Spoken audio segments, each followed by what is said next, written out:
Tonight, in a packed auditorium, draped in red, white, and blue, a young voice stood toe-to-toe with Hollywood mockery and didn't just survive, she redefined the meaning of leadership.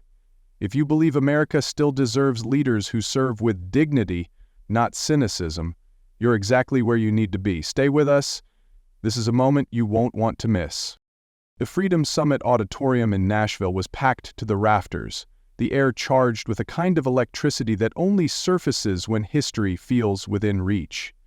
Veterans in worn ball caps, small business owners in Sunday best, families clutching miniature flags, all had gathered under the vast expanse of red, white, and blue banners that draped the walls. The music faded, the lights dimmed. At center stage, Grant Maddox, the veteran political journalist, stood behind a podium emblazoned with the American eagle, his voice steady as he announced the night's clash. Tonight, we witness a debate about the future of our country, between tradition and cynicism, between those who build and those who mock.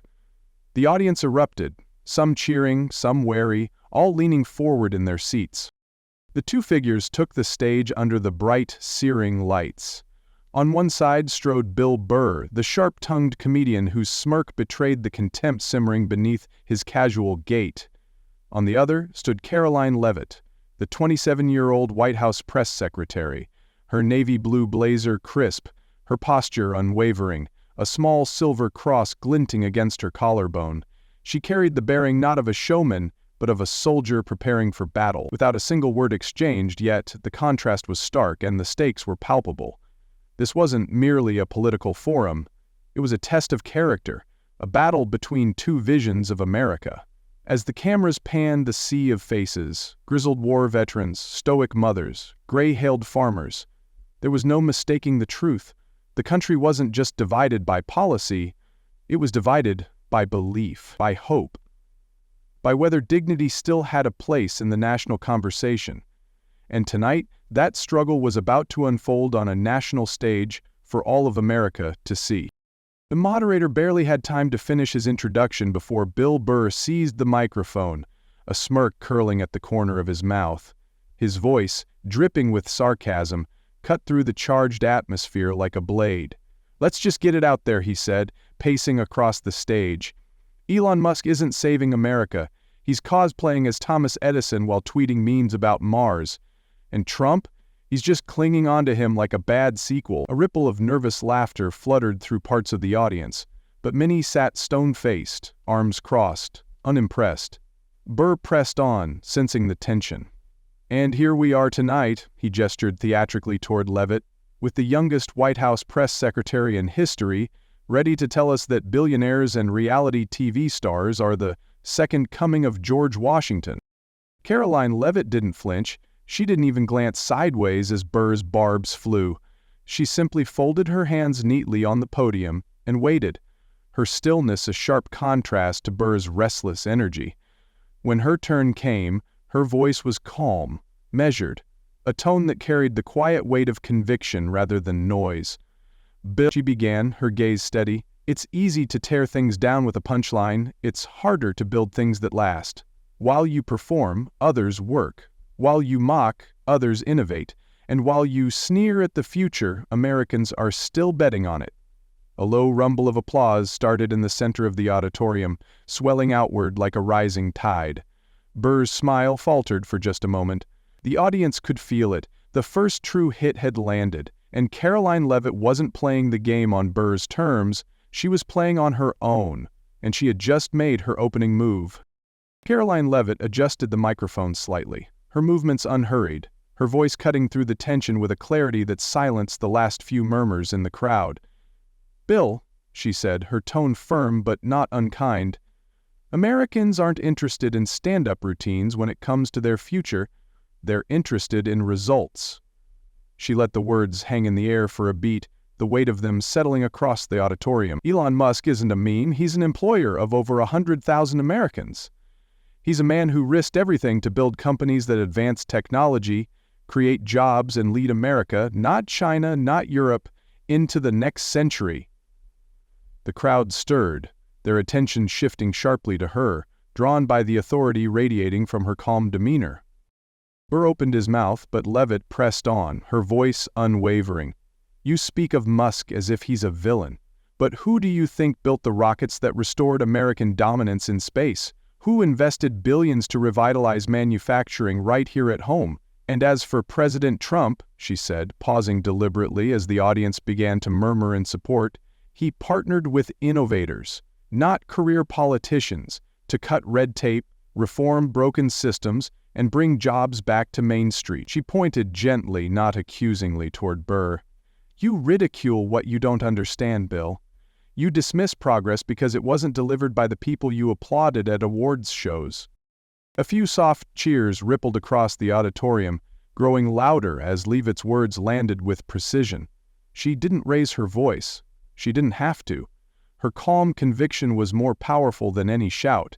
"It's easy," she concluded, "to stand outside the arena and mock those inside it, but Americans are tired of mockery. They're rebuilding their lives, their communities, and their country, and they deserve more than another cynical punchline." The applause broke into open cheering now, a wave of affirmation rolling through the crowd. Burr shifted uncomfortably, his earlier bravado dimming under the sheer force of Leavitt's calm and undeniable truth. For the first time that night it was clear. The comedian had been caught flat-footed, and the young press secretary had seized the initiative. The sting of Karoline Leavitt's quiet counterattack left Bill Burr visibly rattled, and as the applause faded he lunged to reclaim control, not with reason, but with resentment. His voice sharpened, laced with bitterness. "You talk a big game for someone who was probably stealing braces when Trump took office," Burr sneered, pacing the stage with forced bravado. "You're 27, Karoline, 27. You think you know what working Americans are going through? You've been playing dress-up in the White House while real people are scraping by." A few chuckles sputtered from pockets of the audience, but they sounded hollow, half-hearted. Burr didn't notice, or didn't care. He pressed harder, the edges of his words growing jagged. "You're just another polished mouthpiece reading from someone else's script. Trump's little cheerleader, Musk's little megaphone, and now you're here, selling fairy tales to folks who deserve better than a sales pitch." Leavitt's face didn't move, but her eyes flashed, a glint of steel beneath the calm surface. She didn't interrupt. She let Burr swing wide, let him drain the room of whatever sympathy remained. When he finally stopped, breathing harder than before, she spoke, not with anger, but with a clarity that felt like a steady drumbeat against the chaos.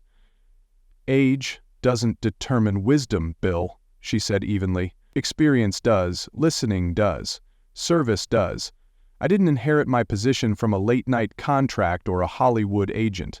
I earned it by standing shoulder to shoulder with Americans who still believe their country is worth fighting for." The crowd reacted instantly. Cheers, a few standing up, clapping hard enough to drown out Burr's muttered retort. Leavitt's voice rose, just slightly, carrying through the swelling emotion. "Mock me if you must, dismiss my youth if it soothes your cynicism, but while you hurl insults from the stage, we're rebuilding our economy, securing our borders, restoring American pride. And we're doing it because we believe in something bigger than our own egos." The auditorium thundered in response. Burr stood stiffly, his fists clenching at his sides, the confident smirk gone, replaced by something more brittle, more desperate. In that moment the lines were drawn even clearer. It wasn't youth versus age, it was conviction versus contempt. And the crowd knew it. Karoline Leavitt didn't waste a second. As the echoes of the audience's applause faded, she leaned slightly forward, her voice gaining an unmistakable edge, still calm, but now cutting with surgical precision. "You know, Bill," she said, locking eyes with him across the stage, "it's easy to stand here, surrounded by lights and cameras, and act like you speak for the common man. But when was the last time you listened to one?" The question, simple and devastating, rippled through the audience. Burr's mouth opened slightly, as if to answer, but Leavitt didn't give him the chance. "You sneer at innovation because you're comfortable," she continued, her voice rising with conviction. "You mock hard work because it's easier to get laughs by tearing things down than building them up. You say you stand for the people, but you live behind gated communities, fly on private jets, and collect checks from studios that lecture Americans on morality while outsourcing jobs overseas. A low rumble of approval stirred among the veterans and small business owners seated up front, working people who recognized the sting of hypocrisy when they heard it. Burr tried to interject with a sarcastic quip, but the tide had already shifted. Leavitt pressed harder. You don't know the men and women who get up at 5 a.m. to weld steel, drive trucks, or teach school children. You don't know the families fighting to keep their farms or save their small businesses from being crushed by bureaucrats who never missed a paycheck. You don't know them because you don't have to. You mock from the comfort of Hollywood. You critique from a perch you didn't earn. The auditorium shook with a fresh wave of applause, louder, longer, fueled by something deeper than politics. Pride, recognition, a sense that finally someone was saying aloud what they had long felt. Burr's face darkened, his usual smirk nowhere to be found. He crossed his arms defensively, a visible barrier against a building storm of support gathering around Leavitt. "And now," Leavitt said, her voice quieter but somehow even more powerful, "you want to stand here and tell these Americans that the people trying to build something better, whether it's Musk building rockets or Trump cutting red tape, are the villains? No, Bill. The real villain is the arrogance that thinks flyover country exists to be laughed at, not listened to." The words hit like a hammer. The standing ovation this time wasn't a ripple, it was a roar. Veterans rose to their feet, hands over hearts. Small business owners wiped their eyes. The atmosphere shifted permanently. Burr's Hollywood bravado had collapsed under the weight of Karoline Leavitt's quiet, relentless truth. And with it, the battle for the soul of the evening and the audience was no longer a contest. Leavitt had seized it completely, and she wasn't letting go. The applause thundered through the Freedom Summit auditorium, rolling over the stage like a tidal wave. Bill Burr stood rigid, his arms still crossed, his face a strained mask of defiance, barely concealing the frustration boiling underneath. When the crowd finally settled, Burr stepped back toward his podium, gripped the edges tightly, and fired back. But the force that had once made him a formidable stage presence was gone, replaced by the raw desperation of a man slipping from the room's respect. "You think you're some kind of patriot," he barked, voice cracking slightly at the edges. "You're just reading a script too. You're another pawn in a show. You're selling these folks a fantasy." He pointed sharply at the crowd, a move that only deepened the tension. There was no laughter now, no support. His finger-wagging didn't land as righteous. It looked petty, even hostile, and the audience bristled visibly. Karoline Leavitt didn't blink. She didn't move. She simply watched him, letting the silence stretch longer than was comfortable. The moderator, Grant Maddox, shifted uncomfortably behind his desk, but even he seemed to recognize the importance of letting the moment play out. Burr's face flushed red as he slammed his hand down on the podium with a sharp crack that echoed through the hall. The sound jolted the audience, but not toward him, toward her. Leavitt stood serene, as if the noise had only confirmed what the crowd had already begun to feel. This wasn't a debate anymore. This was a meltdown. "I'm not reading a script," Leavitt said softly but with steel thread in her voice. "I'm living what millions of Americans believe, that our country is worth fighting for, and that mockery doesn't rebuild a single bridge, open a single factory, or heal a single wound." She turned slightly, her eyes sweeping the audience. "We don't need more critics. We need builders." The crowd roared again, louder, longer, the noise bouncing off the high ceilings of the auditorium. Burr's shoulders sagged, his hands dropping uselessly to his sides. Whatever edge he thought he had sharpened had dulled and snapped. The comedian who once commanded stages with fire and flair now stood diminished, undone, not by fury, but by a young woman's unshakable calm. And the night wasn't over yet. The room was vibrating with energy as Karoline Leavitt stepped forward, the microphone catching the gleam of the stage lights as she adjusted it with quiet confidence. She didn't look at Bill Burr. There was no need. The crowd's attention was locked on her, and she could feel the weight of their hopes pressing against the moment.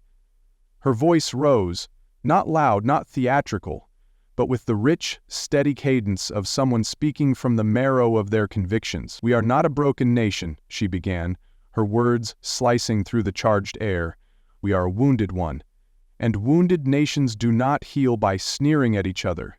They heal by standing up, by reaching across divides, by believing that tomorrow is worth fighting for." Murmurs of agreement swelled from the audience. Veterans stood a little taller. Small business owners leaned forward, eyes bright. This was no longer just a debate, it had become a rallying cry for all who still believed in the greatness of the American spirit. Leavitt pressed on, her voice carrying the heartbeat of a country too often dismissed by the very elites Burr had spent his career entertaining. While some sell cynicism for a living, real Americans build homes, start families, teach children, protect neighborhoods, and defend freedom. They don't ask for applause, they ask for opportunity, they ask for dignity, they ask for a government that works for them, not against them. Applause rumbled up again, not in bursts now but in a growing, unified roar.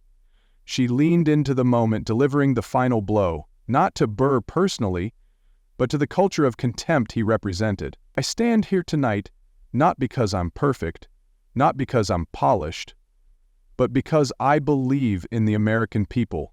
I believe in their work, their dreams, their right to be heard, not mocked. And no matter how loud cynicism gets, it will never outshout the quiet strength of millions of patriots who have never ever given up on this country." The room erupted. Flags waved, hands clapped over hearts. The standing ovation shook the very rafters of the Freedom Summit auditorium. In that instant, Karoline Leavitt was no longer just a young press secretary. She had become a voice for something bigger, something older and deeper than politics. The enduring, unbreakable hope of America itself. As the ovation echoed through the Freedom Summit auditorium, Karoline Leavitt stood still, letting the roar of the crowd wash over her. She didn't wave or grandstand, she simply placed a hand over her heart and bowed her head slightly, a gesture of humility rather than triumph. Around her, the faces in the audience were a tapestry of America itself, veterans saluting, small-town workers wiping tears, grandmothers clapping with hands worn from a lifetime of labor. In that charged moment, it was clear, this night was bigger than a debate. It was a declaration. Grant Maddox stepped forward, his voice hoarse with emotion as he tried to wrap the night's events into words. But he didn't have to say much. Everyone in the room understood what they had witnessed. It wasn't just Bill Burr's collapse they would remember. It was Karoline Leavitt's rise, her calm defiance against mockery, her steady defense of American grit, her belief that dignity still had a place in public life. As the cameras pulled back, capturing the sea of flags and lifted voices, one truth hung unmistakably in the air. A new generation had arrived, not to tear down, but to rebuild, not to mock, but to serve. Karoline Leavitt had faced the cynicism of Hollywood and the bitterness of broken politics, and she had answered it not with rage, but with resolve. In a country thirsting for steadiness and hope, she had become more than a spokesperson. She had become a symbol of something Americans thought they might never see again: courage rooted in conviction. And as the lights dimmed and the night faded, the echoes of her words, steady, unyielding, lingered, promising that America's best days were not behind her, but still waiting to be claimed. The clash between Karoline Leavitt and Bill Burr wasn't simply a battle of wits. It was a revealing portrait of two Americas moving in opposite directions. In a time when cynicism, mockery, and cheap shots dominate the public square, Leavitt showed that calm conviction still has the power to win hearts.